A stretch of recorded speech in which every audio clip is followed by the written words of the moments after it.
Hello and welcome to the news on NTA International. I am Mina Daniels. The headlines. President Bola Tinubu receives President Donald Trump's senior advisor for Africa in Paris as issues of economic and security partnership top agenda.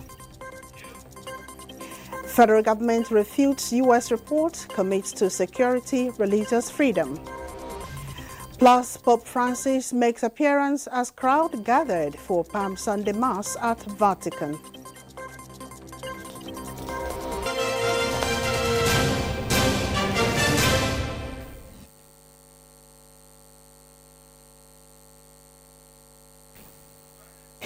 Hundreds of people gathered at St. Peter's Square in Vatican City for Palm Sunday Mass. This year's Mass was led by Cardinal Leonardo Sandri as Pope Francis, who continues his recovery from life-threatening pneumonia, delighted worshippers with an impromptu tour of St. Peter's Square. Pope Francis greeted the crowds that gathered for the Mass against the advice of his doctors to avoid crowds. It was another unscheduled appearance in recent days for the 88-year-old Pope, including one at the Vatican's St. Peter's Basilica on Thursday.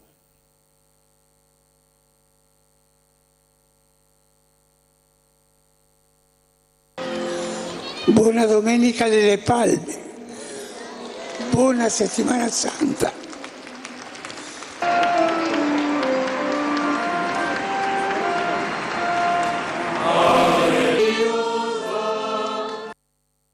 The pontiff, leader of the world's 1.4 billion Catholics since 2013, returned to his quarters in the Vatican on March 23rd after 5 weeks in Rome's Gemelli Hospital. Christians converged on their various denominations to celebrate Palm Sunday. Omenka Amarachukwu reports that the Palm Sunday heralds Holy Week, a period of reflection and preparation for Easter, which commemorates the resurrection from death.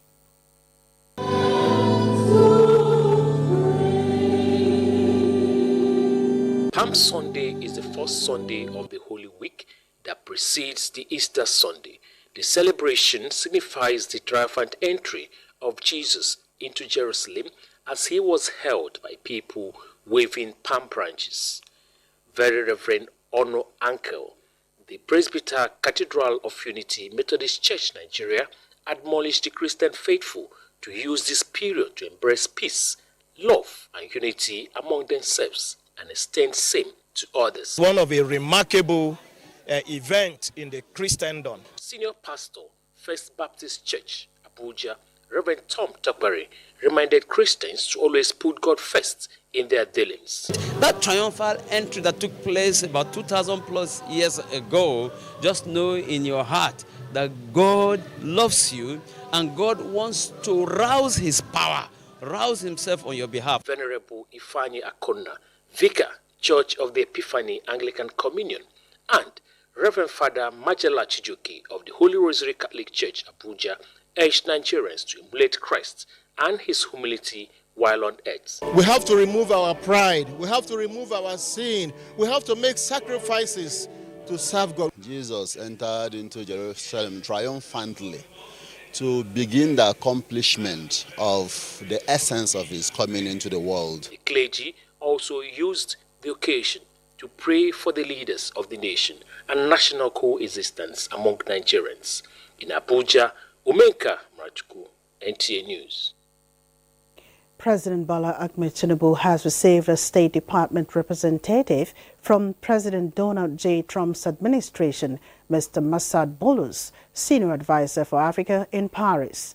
The meeting focused on developing a strategic economic and security partnership between Nigeria, Africa, and the United States, anchored on mutual respect, prosperity, and regional stability.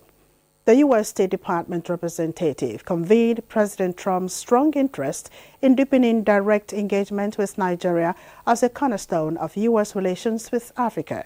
He said that the U.S. wanted to work closely with President Tinubu to expand American investment in Nigeria and Africa, support energy and infrastructure development, and align trade and job creation efforts.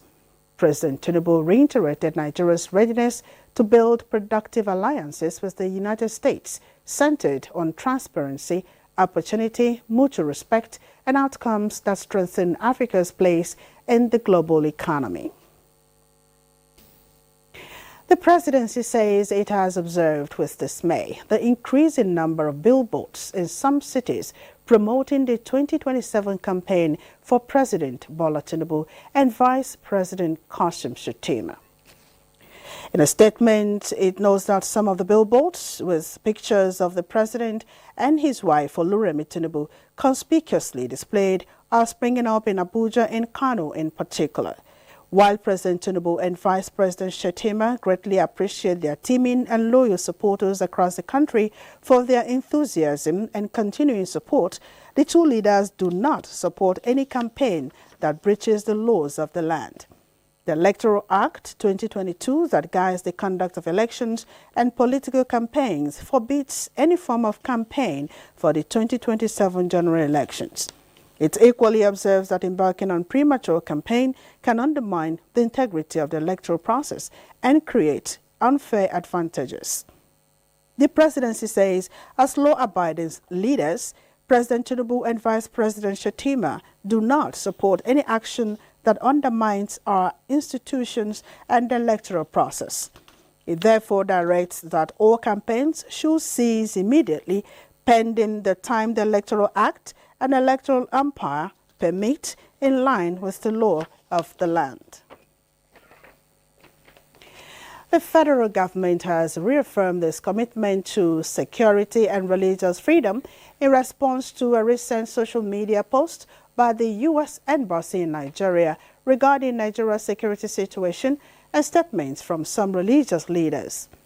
In a statement by the Ministry of Foreign Affairs stated that the government has taken decisive actions such as deploying security forces to areas affected by violence, promoting peace building between farmers and herders, enhancing intelligence operations, and implementing policies to address root causes like land use and economic development.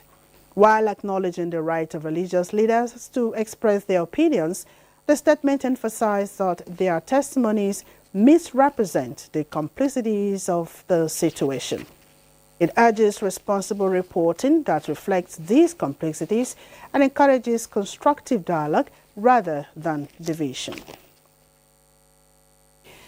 Minister of Foreign Affairs Yusuf Tuga says the Association of Retired Career Ambassadors of Nigeria, ACAN, will continue to recognize hard work and humility as key to success in nation building and promoting Nigeria's global standing.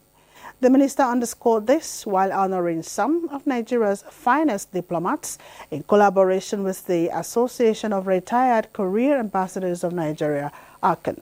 Garba Natala reports. Yusuf Tuga, represented by the Charge d'Affaires to Netherlands, Ambassador Rami Olujide, and the head of civil service, who the Foreign Affairs Permanent Secretary also represented, were quick to note the laudable efforts of Nigerian diplomats in nurturing Nigeria's foreign policy, home and abroad, as well as highlighted the plight of retired diplomats. The Honorable Minister asked me to mention that the ministry will continue to support you, not only for the points already made, but because you remain bridge builders, as well as nation builders. Your experiences, insights, and counsels remain critical to improving our civil service and diplomatic engagements. Based on mentorship, dedication, determination, and excellence, they underlined the importance of continuity and memory in nation building. To families of those being honored posthumously, know it today that your parents remain among our best and brightest. Simultaneously in Abuja and Lagos, 12 diplomats were honored. Their citations show a group of personalities who are committed to national development. Among the departed honored are late Ambassador Isa Wali, Ambassador Edward Aina, Ambassador Aliu Kapinta, and other retired diplomats. To recognize my contribution to the progress of the Nigerian diplomatic service is something that I'm proud of. We're in 2025 and they're still recognizing the things he did. So, it's good to have such recognition and to belong to such a family. It's an honor. Family members and relations graced the occasion to identify with the diplomatic community. In Abuja, Garaba Muhammad Atala, NTA News. African Union's Commissioner on Political Affairs, Peace and Security, Bankole Adoye, has been asked by diplomats to strive in upholding the ideals of patriotism, diplomacy and Africa's integrity.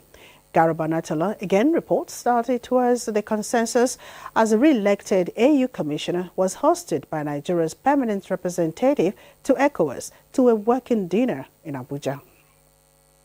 It was a gratifying moment attended by a cream of ambassadors within the West African region to appreciate the Nigerian government for endorsing Ambassador Bankole, who was re-elected for a second term as African Union Commissioner for Political Affairs, Peace and Security.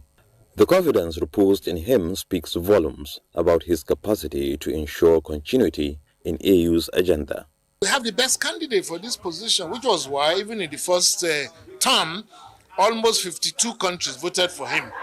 And on this occasion, he won at the first ballot. We all know who he is as a person. He has been an astute diplomat, somebody who knows his onion very well in the art of diplomacy. A paper was presented on the theme, African and Global Shifts in Governance, Peace, Security, a compelling agenda for AU and ECOWAS legacy solutions, where Bankole Adeoye assures that during his tenure, both institutions will open new frontiers. The world is also in a different emerging world. The threats are compounding, and the most important thing is for Africa to unite and stand behind the African Union together. This is where Nigeria continues to play the leadership role in the African Union. We have a responsibility to help ourselves. And interestingly enough, the continent itself is well endowed. Anywhere you look at, is it Nigeria? Or is it the Congo that has not enjoyed peace since independence? We wish to once again reiterate our unallowed commitment to working closely with the AU, in particular, who is a great son of our region. No doubt, recognition brings a call for even more challenging work, as they say. In Abuja, Garaba Muhammad Atala, NTA News. Nigeria and the Republic of Tanzania are to commence direct flights between both countries. This was the fallout of a meeting between the Minister of Aviation and Aerospace Development, Festus Keyamo, and the Tanzanian envoy headed by the head of Chancery of the Tanzania High Commission, Judika El-Fadili Nagua, in Abuja. During the meeting, the Tanzanian envoy conveyed the High Commission's commitment to strengthening bilateral relations between Nigeria and Tanzania, particularly in the area of air connectivity. Nagua emphasized that the launch of direct flights will not only enhance trade and tourism between both countries, but will also deepen cultural and people-to-people ties. The Minister of Aviation, Festus Keyamo, welcomed the proposal and assured that the delegation of the ministry's willingness to facilitate necessary processes in line with Nigeria's bilateral and regulatory frameworks. He reiterated the federal government's resolve and that the renewed hope agenda of President Bola Tinubu to expand Nigeria's aviation frontiers and promote stronger air transport linkages across Africa. Let's take a break here. More reports coming shortly. Thanks for joining us again. Tanzania's main opposition party, Chadema, has been disqualified from the upcoming elections, just as Gabon awaits the outcome of a peaceful vote. Kolo Mohammed tells us more. Ramadhani Khailima, director of Tanzania's Independent National Elections Commission, stated that the Chadema party failed to sign the necessary code of conduct document by the deadline, invalidating its participation in the presidential and parliamentary elections scheduled for October. The disqualification extends to all by-elections until 2030. This follows recent treason charges against Chadema's leader, accused of attempting to disrupt the vote. Hassan's party, Chama cha Mapinduzi (CCM), had consistently claimed that the government upholds human rights and rejects accusations of human rights abuses. Chadema, on the other hand, has not yet responded to the Election Commission's decision. Earlier, the party announced it will boycott the Election Code of Conduct signing ceremony, continuing its demand for reforms. In other news, the majority of polls closed in oil-rich Gabon on Saturday in the presidential election that the country's military rulers hoped would legitimize their grip on power. It's the first election since the 2023 military coup ended a political dynasty that lasted over 50 years. Analysts have predicted an overwhelming victory for the interim president who led the coup in 2023. Some 920,000 voters, including over 28,000 overseas, were registered across more than 3,000 polling stations. A third of the country's 2.3 million people live in poverty despite its vast oil wealth. The interim president, General Nguema 50, the head of former Republican Guard, toppled President Ali Bongo Ondimba nearly 2 years ago. He hopes to consolidate his grip on power for a 7-year term in office as president. Interim results began surfacing late Saturday, currently ongoing, as the Electoral Commission say final outcome will be announced on Monday. Kolom Hamad, NTA News. The same vein, Ecuador began voting in Canuto in a keenly contested presidential election, pitting the incumbent against Luisa Gonzalez. Again, Colin Mohammed has details. The main contender against the incumbent prepared for this day, spending time at her home country's side with family and close friends, cooking Ecuadorian traditional meals. The incumbent, security hawk Daniel Noboa, feels troubled being pitted against the charismatic leftist Luisa Gonzalez, who is vying to be the first female president of Ecuador. The military mounted barbed wire around the Electoral Council, a security protocol demanded by the personnel of the Electoral Council. The military also patrolled the border shared with Colombia to prevent foreigners from entry into the country until after the presidential runoff is concluded. Let's go together, hand in hand with me, towards definitive change and bringing order to this country, with security, with jobs, with social justice. May God bless Ecuador. We continue fighting for that country that only moves forward, a country that cannot return to the past. Ecuadorians have mixed views over the future of Ecuador, especially regarding the virtual takeover of the nation by cartel crime and violence.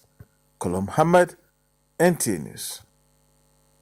And operatives of the National Drug Law Enforcement Agency, NDLEA, have arrested a 41-year-old ex-convict and Malaysian returnee, Ndubisi Udatu, popularly known as Richard, with 2 giant music speakers used to conceal 4 large parcels of methamphetamine weighing 2,700 kilograms for distribution in Yola and Mubi, Adamawa states, and across the border to Cameroon. Ndubisi was arrested in a commercial transport at an NDLEA checkpoint at Adamawa on Monday, 7th April 2025. He was also found with him an exhibit of about 22,300 naira cash. In a statement, he claimed that he returned to Nigeria to continue his illicit drug trade after serving his jail term in Malaysia, where he had been arrested, convicted and sent to prison for drug trafficking offences. In another interdiction exercise, NDLEA officers in a joint border operation with customs personnel at the Nigeria-Cameroon border from Cross River State arrested a trans-border drug trafficker, 35-year-old Udo Peter Ikechuku, with 8,740 ampoules of assorted opioids weighing 395 kilograms. Similarly, operatives in Kano arrested 27-year-old Aliu Ibrahim with 20 ATM cards and 25,600 pills of tramadol. Meanwhile, the NDLEA commands across the country continue to balance the drug supply reduction operations with war against drug abuse, WADA social advocacy campaigns to schools, markets, worship centers, and communities in the past week. The Minister of Women Affairs, Imam Suleiman Ibrahim, has led the support and resettlement of families affected by gender-based violence. The initiative aligns with the renewed hope agenda of the current administration to provide assistance to the disadvantaged. Ngozi Technical report. Rebecca Isong, mother of a gender-based violence survivor, shared the account of her daughter's experience.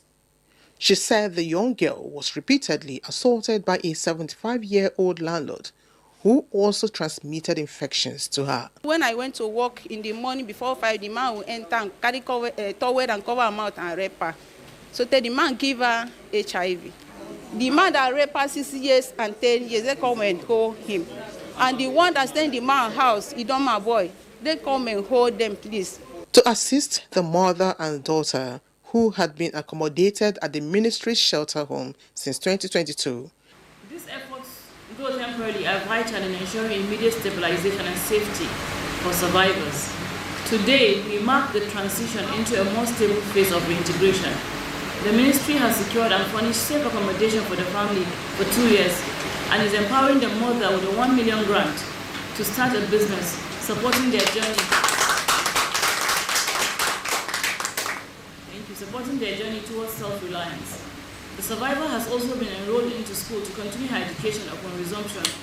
She noted that strengthening the economic capacity of women through empowerment allows them to participate in national development and resist gender-based violence.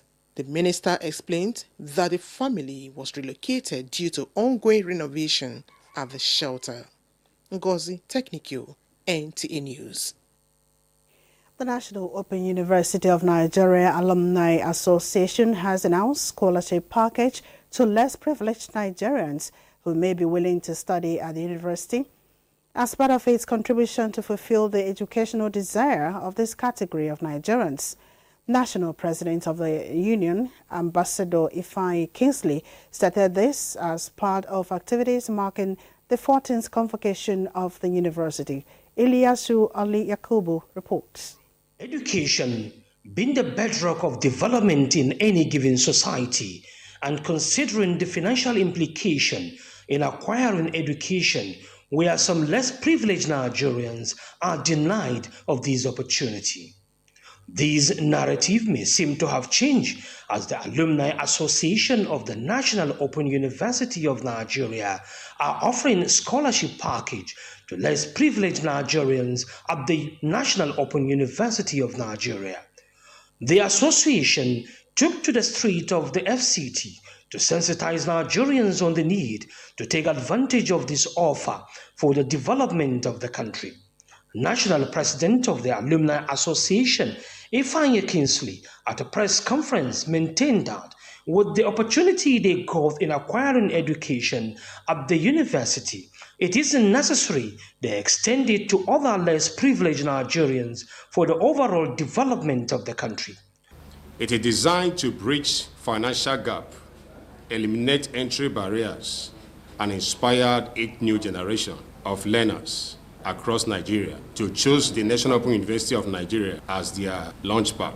This is the first time since the establishment of the National Open University of Nigeria, the alumni is extending this offer.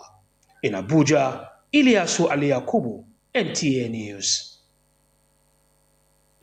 The Joint Admissions and Matriculation Board, JAMB, has announced the release of results for the 2025 Mock Unified Tertiary Matriculation Examination, UTME, conducted on Thursday, April 10, 2025. A statement by the board spokesperson, Dr. Fabian Benjamin, the optional mock examination was designed to access JAMB's yearly innovations and to give candidates a first-hand experience of the computer-based test environment.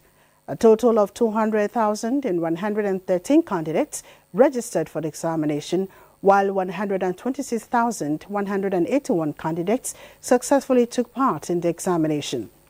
Results for 115,735 candidates have been released, and the remaining 10,446 results are currently being processed and will be released in due course, the statement adds. The federal government has been commended for continuous road.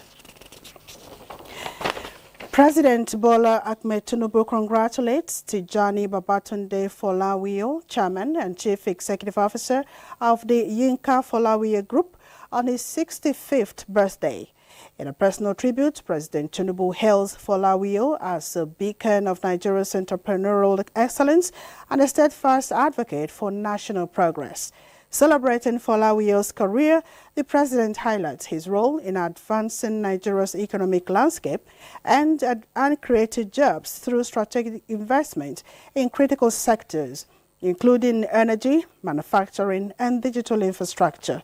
President Tinubu wishes him many more years of purposeful living, serving Nigeria and humanity. And that's the news at 7. Thanks for your company. I am Mina Daniels.